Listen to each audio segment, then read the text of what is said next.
Hi good morning. This Monday morning vlog. ಎದ್ದ ತಕ್ಷಣ ದೋಸೆ ಬಾಟ ನೋಡೋದು ಫುಲ್ ಖುಷಿ ಆಗೋಯಿತು. ಎಷ್ಟು ಚೆನ್ನಾಗಿ ಉಬ್ಬಿದೆ ಅಲ್ವಾ. ಸೊ ಚಳಿಗಾಲದಲ್ಲಿ ಈ ಥರ ಅಂತೂ ಇರೋದೇ ಇಲ್ಲ.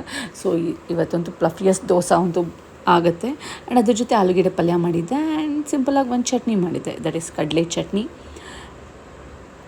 ನಮ್ಮ ಸೌತ್ ಇಂಡಿಯನ್ಸ್ಗಂತೂ ದೋಸೆ ಅಂದರೆ ಸಖತ್ ಇಷ್ಟ. ನಾರ್ತ್ ಇಂಡಿಯನ್ಸ್ ಅಂತೂ ಅದಕ್ಕೆ ಏನೇನೋ ಹಾಕ್ಕೊಂಡು ತಿಂದು ಅದಕ್ಕಿರೋ ಟೇಸ್ಟ್ನೇ ಹಾಳು ಮಾಡಿಬಿಟ್ಟಿದ್ದಾರೆ. ಸೊ ನಮಗಂತೂ ಮಾಮೂಲಿ ದೋಸೆ ಚಟ್ನಿ ಪಲ್ಯ ಇದೆ, that is the heavenly breakfast ಅಂತಲೇ ಹೇಳ್ಬೋದು.